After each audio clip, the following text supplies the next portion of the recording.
Hi friends, welcome back to our channel. ఈరోజు ఎపిసోడ్లోకి వెళ్ళిపోదాం. Romance lust versus love part 37 friends.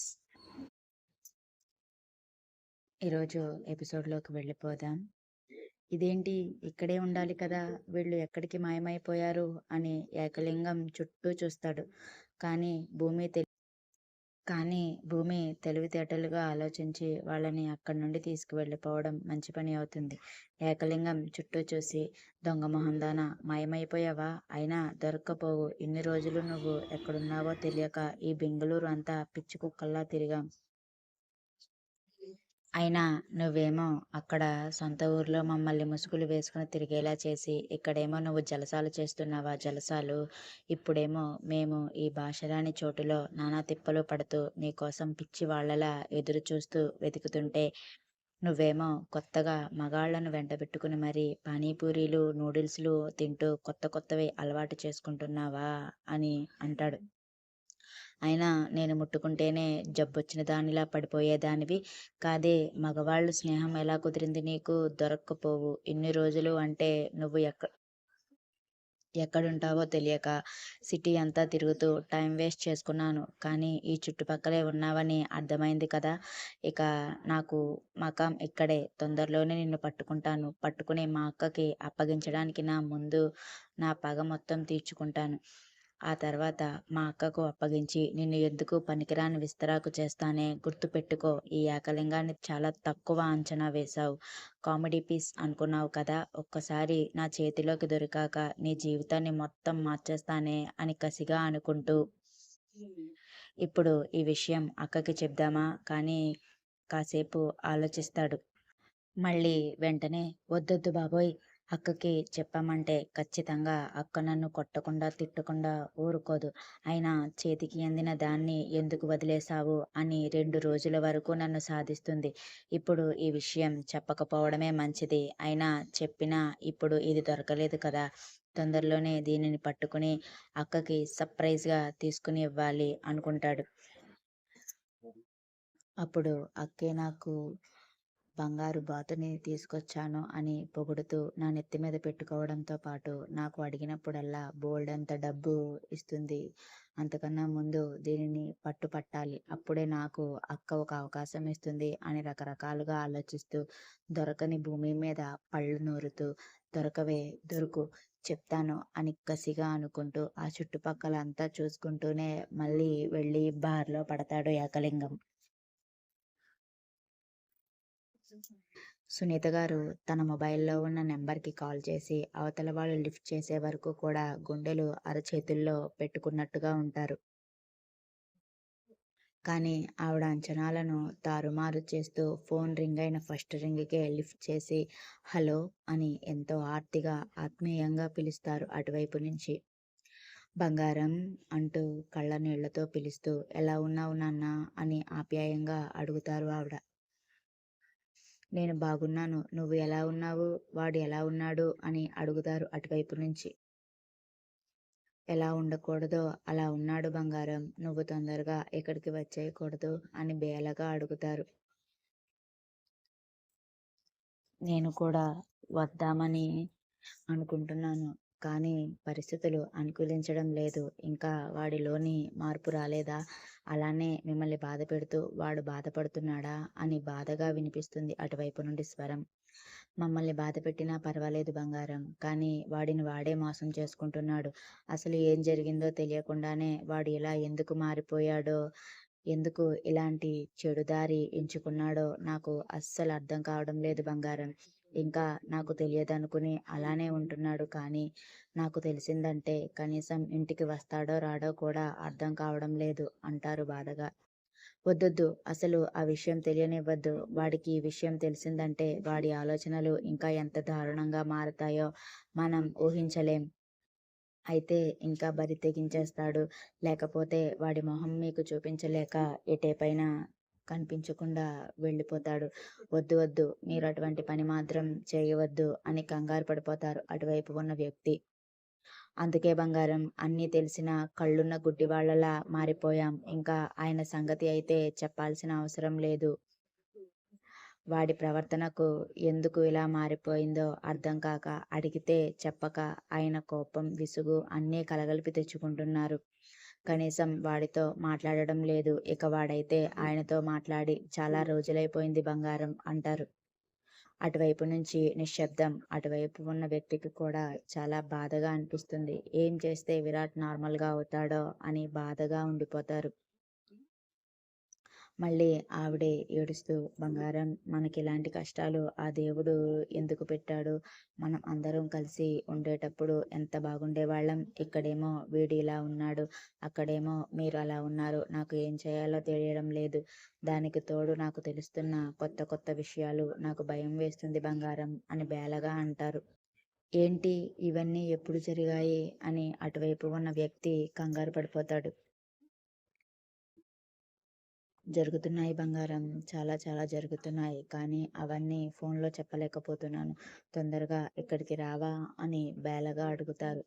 వస్తాను. తప్పకుండా వస్తాను. నేను కూడా అక్కడికి రావడానికి అన్ని ఏర్పాట్లు చేసుకుంటున్నాను. సాదాసీదాగా వస్తే వాడు నిమిషం కూడా నన్ను ఉండనివ్వడు అని వాడిని పక్కాగా ప్లాన్ చేసి మరీ నా దగ్గర లాక్ చేయడానికి అన్ని ప్లాన్లు వేసుకుని వస్తున్నాను.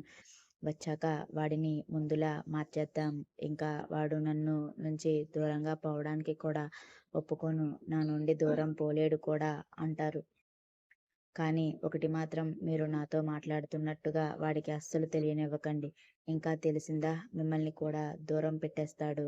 ఇంకా నేను చేస్తున్నవన్నీ కూడా మూడో కంటితో కనిపెట్టేసి నేను బెంగుళూరులో అడుగు పెట్టక ముందే రివర్స్‌లో మళ్ళీ నన్ను బొంబాయి పంపించేస్తాడు. అందుకని నేను చెప్పినట్టుగా చేయండి. నేను చెప్పిన విషయం మాత్రం అస్సలు మర్చిపోవద్దు. గుర్తుపెట్టుకోండి అని హెచ్చరిస్తారు అవతల వైపు నుండి. సరే సరే బంగారం. తప్పకుండా బంగారం. నువ్వు చెప్పినట్టుగానే చేస్తాను. కానీ నువ్వు తొందరగా ఇక్కడికి వచ్చేయి బంగారం. నువ్వు వస్తే గానీ నా సమస్య తీరదు. ఇంకా దారి తప్పిన నా కొడుకు జీవితం దారిలోకి రాదు. ఇంకా మనమందరం పోగొట్టుకున్న నా కొడుకుని మళ్ళీ మునుపటిలా మా వాడిలా మార్చేయి బంగారం. నువ్వే నా చేతికి అందించగలవు. తొందరగా రా బంగారం అంటుంటే అటువైపు నుంచి ఏం మాట్లాడారో గాని సునీత గారికి కొంతలో కొంత భయం, బెంగ తీరి తన కొడుకు గురించి కొత్త ఆశలు చిగురిస్తాయి. సరే బంగారం. సరే. తొందరగా వచ్చెయి అని మాట్లాడి కొండంత ఆశతో ఫోన్ పెట్టేసి అప్పుడే ఆఫీస్ నుంచి వస్తున్న ఆదిత్య గారికి ఎదురు వెళ్ళి చిరునవ్వు మొహంతో ఆయనకు కనిపిస్తారు. అప్పటి వరకు ఉన్న బాధ, భయం పోయాయేమో ఆయనతో నవ్వుతూ మాట్లాడుతూ ఇంకా ఆయనకు మనస్ఫూర్తిగా భోజనం వడ్డిస్తారు. ఆవిడ కూడా తిని ఎప్పుడో కొడుకు కోసం ఎదురు చూసేవారు ఆ రోజు ఎదురు చూడకుండానే రూమ్‌కి వచ్చేస్తారు. ఫోన్ కాల్‌లో ఉన్న వ్యక్తి మాత్రం తన ఎదురుగా ఉన్న పీఏతో తొందరగా ఈ ప్రాజెక్ట్ వర్క్ కంప్లీట్ అయిపోవాలి. ఇంకా ఇది సబ్మిట్ చేసేయాలి కూడా. ఇంకా నేను వారం తర్వాత వెళ్ళాలనుకున్న బెంగుళూరు ప్రోగ్రామ్ రేపు మధ్యాహ్నానికి షిఫ్ట్ చేసేయండి. నా షెడ్యూల్స్ అన్నీ మొత్తం మార్చేయండి. ఇంకా నాకు ఎర్లీ మార్నింగ్ ఫ్లైట్ బుక్ చేయండి అని గంభీరంగా చెప్పి అప్పటి వరకు వర్క్ పూర్తి చేసేసి నేరుగా ఇంటికి వెళ్ళి లగేజ్ మొత్తం ప్యాక్ చేసుకుంటారు. అక్కడ తన గురించి పట్టించుకునేది తన తల్లి మాత్రమే కాబట్టి తన తల్లికి బెంగుళూరు వెళ్తున్నట్టుగా చెప్పి, అలానే తను ఉండాల్సిన వాళ్ళ ఇంట్లోనే ఉంటాను అని చెప్పి, భయం పడొద్దు. ఇంకా ప్రాజెక్ట్ డీటెయిల్స్ అన్నీ కూడా కంప్లీట్ చేసేసాను అని మీ ఆయనకు చెప్పు అని తల్లికి చెప్పి, అలానే ఒక 3 మంత్స్ పాటు పెండింగ్ ఉన్న ప్రాజెక్ట్ ఫైల్స్ అన్నిటితో పాటు బెంగుళూరు బయలుదేరతారు ఆ వ్యక్తి. అన్‌కాన్షియస్ అయిన భూమిని చూసి బెంబేలెత్తిపోతారు వినీత్ వాళ్ళు. మిగిలిన ఇద్దరి మొహంలో కూడా అదే ప్రశ్న ఉండడంతో నీకు తర్వాత చెప్తాను అని సందీప్‌కి సైగ చేస్తుంది. ఏం లేదు వినీత్ గారు. దీనికి దీనికి క్రౌడ్‌గా ఉన్న ప్లేస్‌లోకి వెళ్ళడం అంత ఇష్టం ఉండదు. అంత క్రౌడ్‌ని చూసి సఫికేటింగ్‌గా ఫీల్ అయ్యి అంతా అన్‌కాన్షియస్ అయిపోతుంది. దీనికి ఇది మామూలే. అక్కడ అంత పెద్ద క్రౌడ్ లేదు కదా అని తీసుకువెళ్ళాను. కానీ కొద్దిపాటి జనానికి ఇది ఇబ్బంది ఫీల్ అయ్యి ఇలా స్పృహ తప్పి పడిపోయింది. ఏం పర్వాలేదు. నేను జాగ్రత్తగా చూసుకుంటాను కదా! మీరేం కంగారు పడకండి అని చెప్పి వాళ్ళందరినీ కూడా చాలా కష్టం మీద భూమి దగ్గర నుండి పంపించేస్తుంది హాసిని. కానీ భూమి కళ్ళు తెరిచే వరకు హాసిని భయం భయంగానే గడిపేస్తుంది.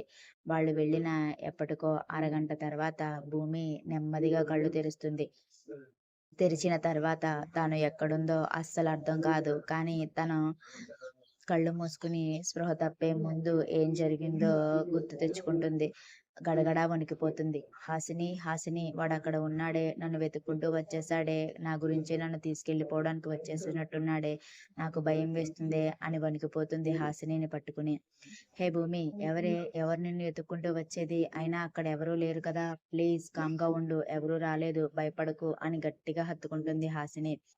లేదు లేదు, వాడిని నేను చూశాను. వాడు నా కోసమే వచ్చాడు. ఇంకా ఆ నన్ను కలలో కూడా మర్చిపోలేని వాడు వచ్చాడు అంటే ఇక వాళ్ళిద్దరూ కూడా వచ్చేసే ఉంటారే. వాళ్ళు నా కోసమే వచ్చారు. నాకు తెలుస్తుంది. ఇంకా నేను చేసిన తప్పుని ఎత్తి చూపిస్తూ నన్ను బాధ పెట్టడానికి వచ్చారు. నేను వాళ్ళకి దొరికిపోతానే, నాకు శిక్ష వేయడానికి వచ్చారు వాళ్ళు అని గట్టిగా ఏడుస్తుంది. ప్లీజ్ హాసిని, నేను ఇక్కడి నుండి పంపించవా? ప్లీజ్ హాసిని, నాకు భయం వేస్తుంది. నేను ఇక్కడ ఉండలేను. భయంతో నేను బ్రతకలేను. ప్లీజ్ హాసిని అని హాసినిని హత్తుకుని వెక్కిళ్ళు పెడుతుంది.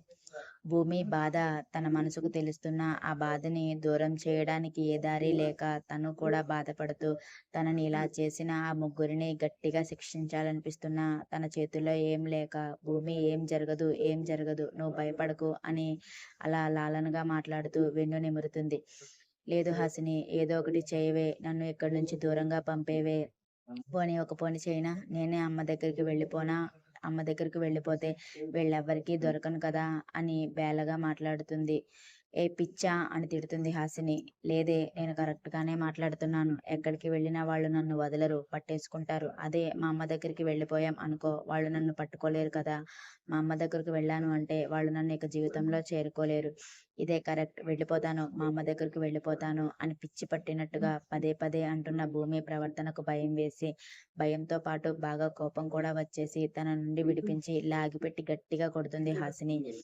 ఏంటే ఇలా మాట్లాడుతున్నావు? నీకేమైనా పిచ్చా? అయినా ఎన్నిసార్లని ఇలా పారిపోతావు? తప్పు చేసిన వాళ్ళు దర్జాగా దొరలా తిరుగుతున్నప్పుడు ఏ తప్పు చేయలేని నువ్వు ఎందుకు పారిపోవాలి? అయినా వాళ్ళు ఇక్కడికి రాలేదని చెబుతున్నా ఏంటి నువ్వు ఈ మొండి పట్టుదల అని కోపంగా అడుగుతుంది.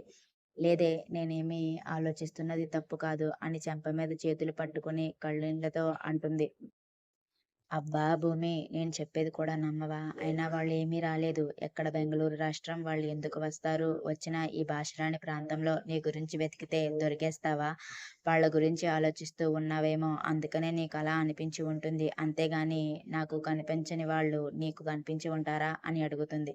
భ్రమ భ్రమ అంటున్న భూమిని చాలా కష్టం మీద ఊరుకోబెట్టి, అయినా వాళ్ళు నీకు ఇంత దూరం రాలేదులే గాని నువ్వు కాసేపు నిద్రపో అని తినిపించినా తను తినను అని మొండి పట్టడంతో చాలా కష్టం మీద పడుకోబెడుతుంది భూమిని హాసిని. ఏకలింగాన్ని హాసిని కూడా చూసింది. ఇప్పుడు భూమికి ఈ విషయం చెప్తే ఎక్కడ కంగారు పడిపోతుంది ఏమో అని సందీప్ వినీత్ ని కంగారు పెట్టి తీసుకొచ్చేసింది. ఇప్పుడు ఈ విషయం భూమికి చెప్పలేదు. నిద్రపోతున్న భూమి తల భయం ఎలా పోగొట్టాలి? భూమి, అయినా వాళ్ళు నిన్ను వదిలిపెట్టడం లేదేంటి? ఆ రాక్షసుల చెర నుండి ఎప్పుడు నీకు విముక్తి దొరుకుతుంది అని బాధగా అనుకుంటూ తన ఫోన్ కాల్ కోసమే సందీప్ ఎదురు చూస్తాడేమో అని ఫోన్ చేయకుండా జరిగిందంతా మెసేజ్ రూపంలో సందీప్కి చేరవేసి ఇప్పుడు దీని భయం ఎలా పోగొట్టాలిరా అని బాధగా అడుగుతుంది.